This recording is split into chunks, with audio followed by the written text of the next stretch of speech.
ভালো জিনিস আসলে বোঝা একটু কঠিন। কিন্তু একটু আপনি যদি শেখেন তাহলে কিন্তু চিনে ফেলতে পারেন। আপনার বয়ফ্রেন্ড কি সুগন্ধি নিয়ে আসছে, না? তার মানে কি সেই ছেলে ভালো? ভালো না। ভালো ছেলে সুগন্ধি দেয় না। সক্রেটিস থেকে শুরু করে এখন মডার্ন মানুষের মধ্যেও যারা ভালো আছে তারা দেয় না। আর ওইটা শরীরের জন্য অনেক ক্ষতি করে। ডেওড্যান্ড্রাফ একেবারে শুধু মানে মজার একটা সেন্ট দিবে। না, ভালো না। আমটাতে মাছি পড়ছে, সে ভালো আম।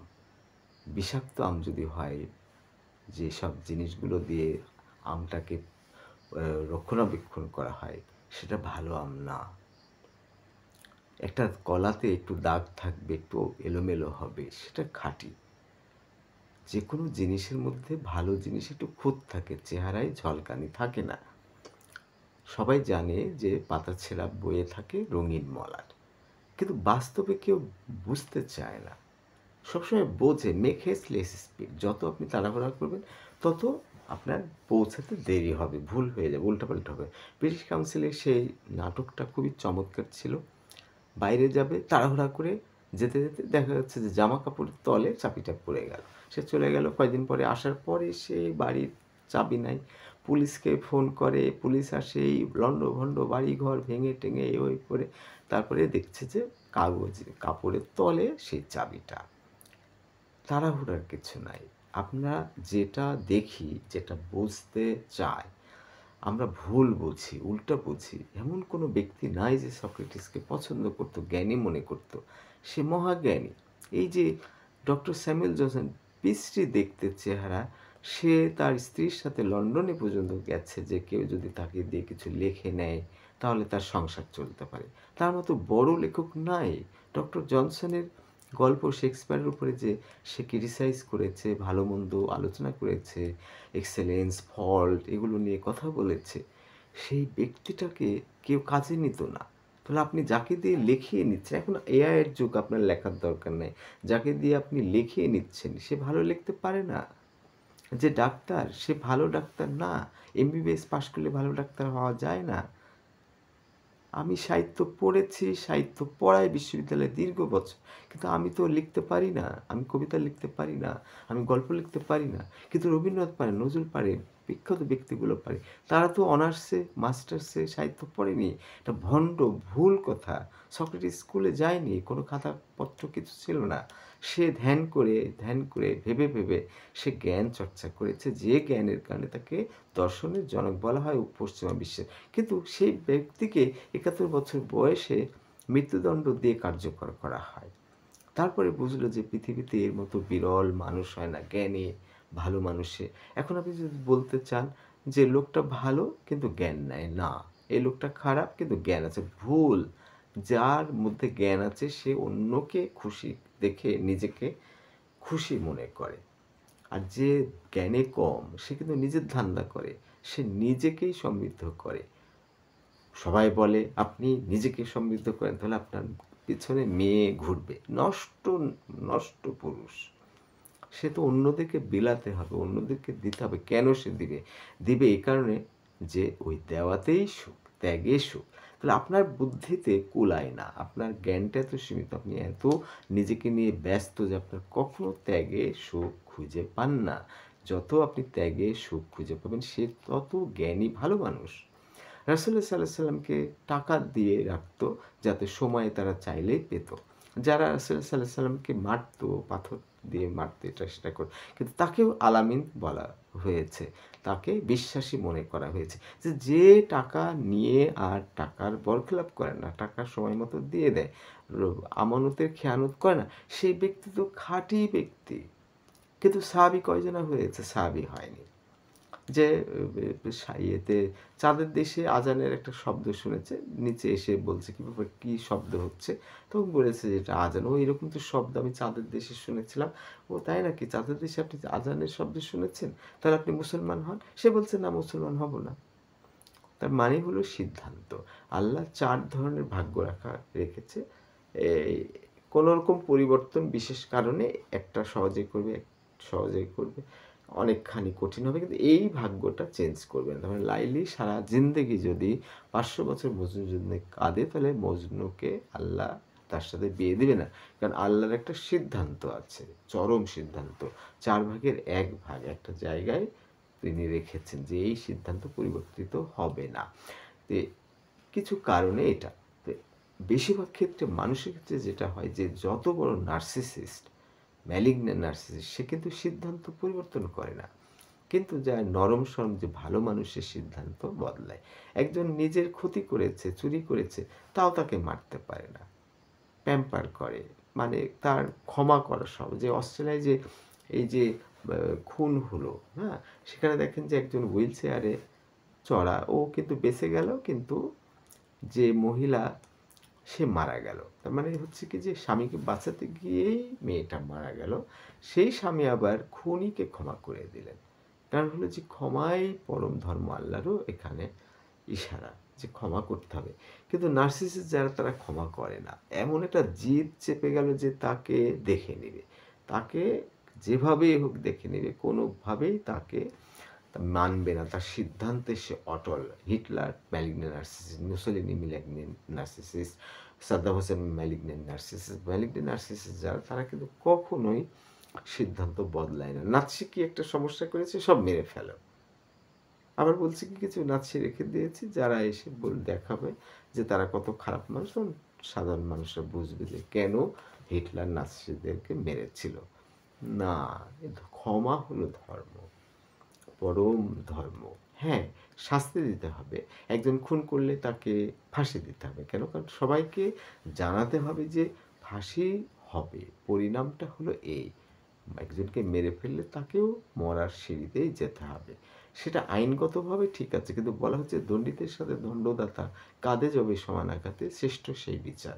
তাহলে বিচার করতে গিয়ে যদি ফাঁসির আইন হয়, সেই রায়টা দেওয়ার পরে ছুঁড়ে ফেলে দেয়, তার মানে হলো যে ওই ব্যক্তিকে কেউ কিন্তু মেরে ফেলতে সে জাজ চায়নি, দার্শনিক জাজ যদি হয়, কিন্তু এভিডেন্স বলছে যে তাকে মেরে না ফেললে অন্যদের জন্য ক্ষতি হবে। এই যে মিন্নি জেলখানায় সে নামাজ পড়ছে, তসবিহ গুনছে, কি মানে কষ্টে, তাহলে তার বক্তব্য আমরা আনি না কেন?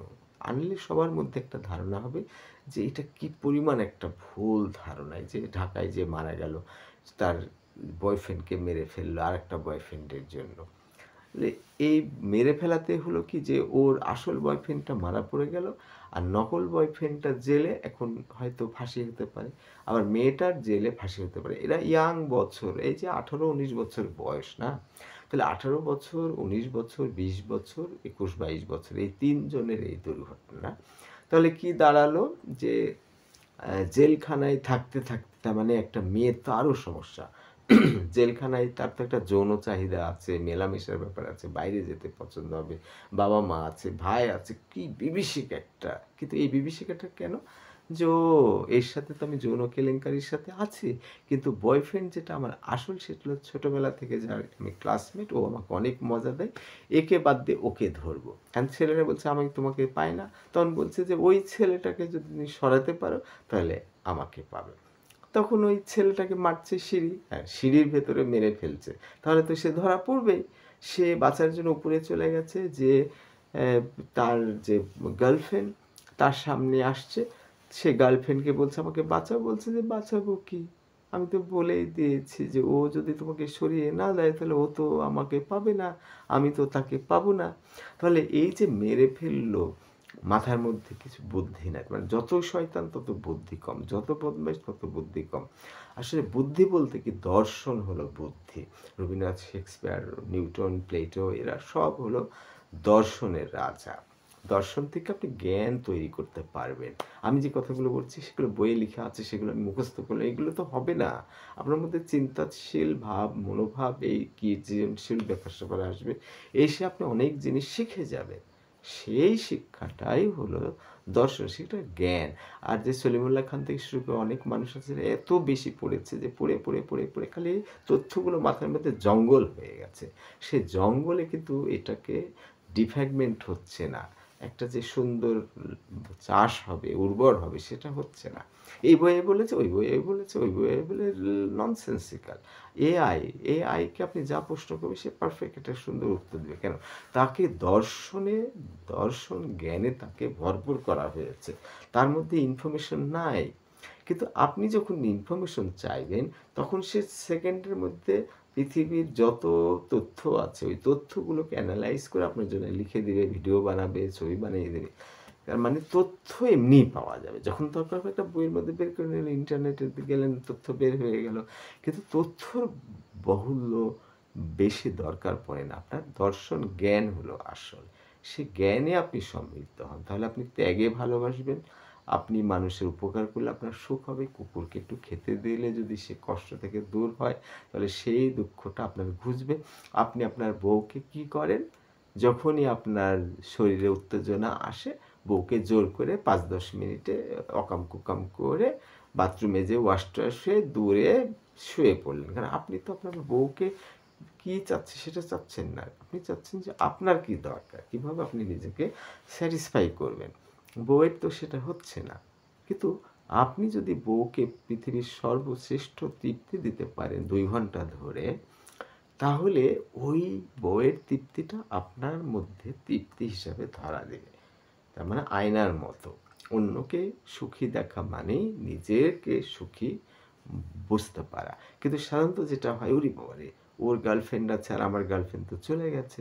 তাহলে আপনি শেখান যে, আমার গার্লফ্রেন্ড চলে গেছে এই কারণে, দোস্ত তুই এই ভুলগুলো করিস না। আমি জীবনে যা শেষ করে ফেলেছি, নিজের জীবনটা ধ্বংস হয়ে গেছে, তুই এটা করিস না। আপু, আমার তো একটা ছেলেকে ভালো লাগে। ছি, ছি, ছি! কেবল তুই অনার্সে ফার্স্ট ইয়ারে পড়িস আর তুই এত বাচ্চা মেয়ে আরেকটা ছেলের সাথে তুই প্রেম করে ছি, ছি, ছি, ছি, ছি! কিন্তু আসলে কিন্তু ও নিজেই ক্লাস 5, 6, 7 থেকে প্রেম করছে। তার মানে সে যত নোংরা কাজ করবে, সে অন্যদেরকে নোংরা কাজ থেকে মানে অনীহা মানে উল্টা কথা বলবে, বাজে বলবে। যে দিনের পর দিন প্রেম করে বেড়ায়, এটা সেটা করে বেড়ায়, তাই দেখবেন যে উল্টা কথা বলবে। আর যে প্রেম করেনি, সুখ পায়নি, অনেক কষ্টে, অনেক পড়াশোনা করে অনেকভাবে বেড়ে উঠেছে, তার কাছে প্রেমের কথা বললে, "না রে ভাই, আমি তো পড়াশোনা এটা ওটা করলাম কিন্তু জীবন তো প্রেম-টেম হলো না, সুখ-টুখ হলো। আচ্ছা করছি কর, জীবনে আছে কি?" কিন্তু যে নষ্ট, যে ভণ্ড, আপনি ১০ টা মেয়ের গল্প করছেন, যে নষ্ট পুরুষ সে বলবে কি, ওমা! তোমার এত নারী লাগে। আরে নারী তো লাগবেই। কারণ যে নারীর সাথেই কথা বলতে যাই কয়দিন পরেই আর যোগাযোগ নাই। মেয়েটা চটকানা দিয়ে চলে গেছে। তখন তো আরেকটা মেয়ের কাছে যাবে। আরেকটা মেয়ের কাছে যায়, ওখানেও চটকানা খেয়ে আরেকটা মেয়ের কাছে। কোনো মেয়ের কাছে তো সাস্টেইন করছে না। কিন্তু আপনি সেঞ্চুরিয়ান, সময় কাটান, আনন্দ করেন, ফুর্তি করেন মেয়েদের সাথে এমন ভাবে চোখের পলকে আপনি যৌন সম্পর্ক করে ফেলেন। রবীন্দ্রনাথ যৌন কেলেঙ্কারির সাথে জড়িত। নো! এটা হতেই পারে না। এরকম বিখ্যাত জ্ঞানী দার্শনিক এত নরম মানুষ প্রতিসারে আমি ভাইভাও নিয়েছি, অনেকের বলেছে যে হ্যাঁ, সবাই অপেক্ষা করতেছে রবীন্দ্রনাথ আসলে তাদের খাজনা মওকুফ হবে, অনেক কিছু তারা সুবিধা পাবে। তার ভেতরটা দরদে ভরা, এমপ্যাথি, সিম্প্যাথিতে ভরা। রবীন্দ্রনাথ সবাইকে যেকোনোভাবে হেল্প করত। এই পুরুষটা কিভাবে অন্য মেয়ের সাথে যৌন কেলেঙ্কারি করে? এটার আরো কারণ আমি বলি। সেটা হলো যে ১৩ বছর বয়সে তার বিয়ে হয় ৯ বছরের এক মেয়ের সাথে। তারপরে ওইটা ১৯ বছর সংসার থাকার পরে ৩২ বছর বয়সে আ রবীন্দ্রনাথের যখন ৩২ বছর বয়স, ১৯ বছর সংসার করার পরে তার বউ মারা যায়। আর এদিকে বউ ৯ বছর থেকে ১৯ বছর, তার মানে ২৮ বছর বয়সে সে মারা যায়। এখন রবীন্দ্রনাথ তো সারা দিন-রাত জ্ঞানে ব্যস্ত, লেখায় ব্যস্ত। আপনি সারা জীবন ওর লেখা শেষ করে ফেলতে পারবেন না। অথচ সে লিখে গেছে। তাহলে দেখা যাচ্ছে কি যে সে কিন্তু ওই নারীর পেছনে ঘুরে, ঘুরে কোনো মেয়েই বলবে না যে আমার সাথে তুমি মজা নষ্টি-ফষ্টি করো। নো!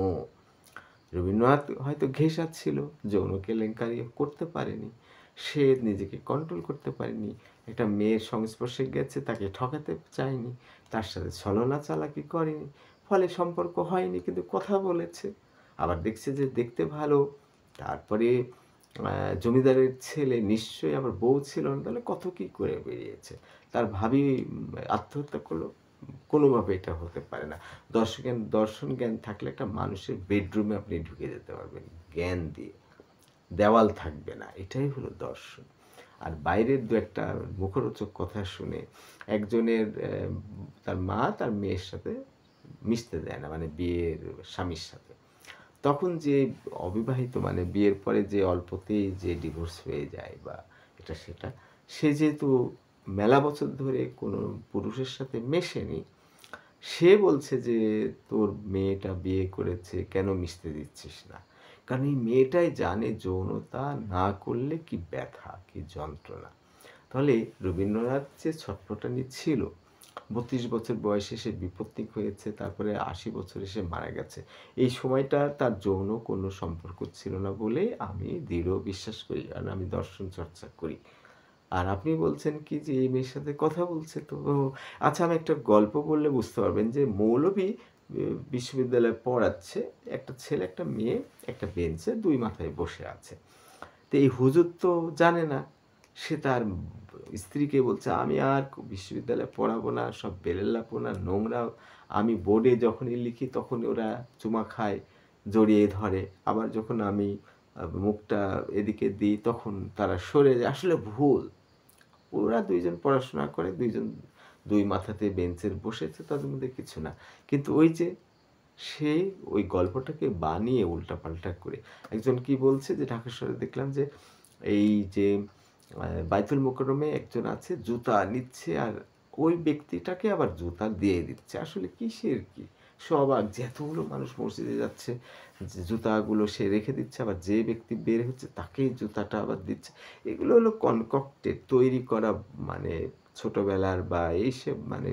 তারপরে একজন তো মারাই গেল আমাদের সমবয়সী। দয়ে তাকে টেনে নিয়ে গেছে, জিনের বাড়িতে গেছে, সংসার করেছে, থেকেছে। এগুলো সব মানে বানোয়াট সব। আবার বাচ্চাদের ক্ষেত্রে যেটা হয় যে নানির সাথে ওখানে গেলাম, সেখানে গেলাম।